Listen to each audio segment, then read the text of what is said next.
Sesame Street. Who are the people in your neighborhood? Hey, would you like to know what my poem's about? No, I want to go to sleep. Bert and Ernie have shared an apartment on 123 Sesame Street for nearly 50 years, since the show started. The Park by Ernie. I like flowers, I like dirt, but most of all, I like... And during that time, people have been speculating about their sexual orientation, as neighbors do. Well, what, Bert? why you stop? Well, you see, I can't think of a word that rhymes with dirt, Bert.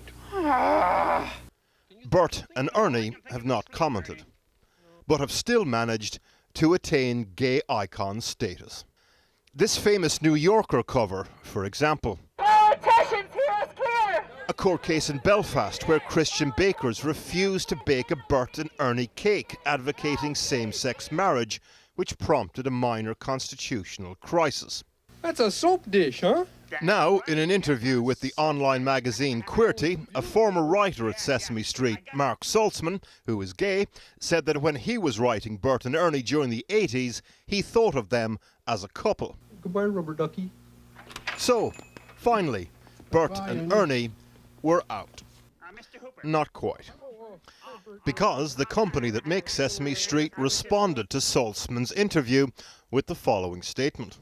Bert and Ernie are best friends. They were created to teach preschoolers that people can be good friends with those who are very different from themselves, and they remain puppets and do not have a sexual orientation. Then the original creator, Frank Oz, echoed the statement in a tweet. The gist, they're not gay, and why should it matter anyway? He's there! It's the everywhere bear! Today we caught up with children's author Julia Donaldson of Gruffalo fame at a stage adaptation of one of her books.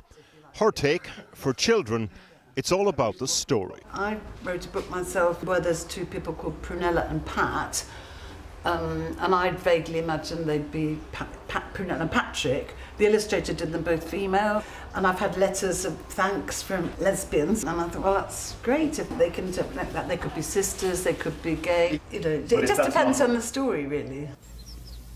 Oh, hello there. There is an important debate raging at the moment about representation in children's literature and entertainment. Friends. And the Bert and Ernie question exposes something of a cultural fault line. In an age of identity politics, should everything become part of that narrative? And if it does, what of Statler and Waldorf? I now realize television has one major advantage over a live stage show. Oh, what's that? A television you can turn off. Porrick O'Brien reported that piece. Well, earlier I was joined by Daniel Hack, author of the picture book Prince and Knight. I started by asking him why this issue seemed to cut to the bone. Sesame Street in particular has done an incredible job around the world of portraying and representing different racial, ethnic, disability backgrounds, and yet in children's media overall, the LGBTQ community is kind of the final frontier, as I would say. And it seems that people are afraid of that if you portray LGBTQ people in children's media, that it somehow becomes about sex, which the book I wrote, there are a few other books in this space, really do a good job of showing that these portrayals and representation can be done in a really family-friendly and kid-friendly way. Well, I mean, let me come to your book. So it seems to me that you were much more conscious about being determined to have a couple of gay heroes, whereas Bert and Ernie seems much more understated and discreet. Prince and Knight kind of started as a cheeky idea where I thought, wouldn't it be funny if Prince Charming and the knight in shining armor kind of fell in love in the same way that the typical princess story would go.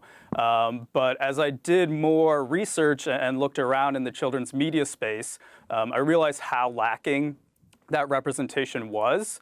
And I really made a point to show that gay people are just as capable of being the brave hero as they are of being worthy of love, and I did it in a really family-friendly way.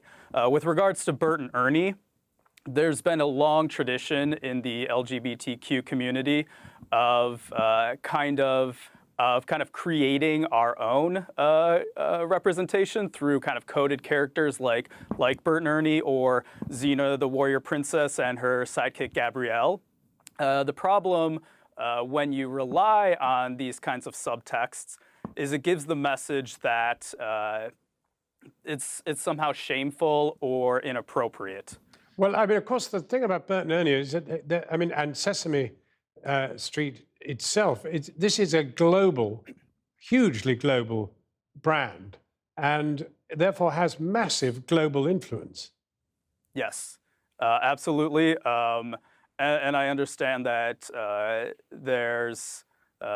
they definitely have cultural concerns in all their different markets. I believe a lot of what they produce is hyper localized to each market.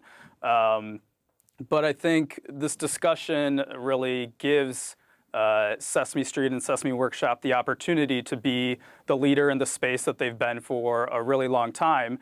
I think a lot of parents around the world share the same concern about these kinds of portrayals, and I would say that I grew up seeing straight couples in different media all my life, and it didn't make me straight. And what we really want to do is just figure out a way to help kids understand the world around them and be respectful and celebrate our differences. Daniel Hack, thank you very much indeed for talking with us. Thank you.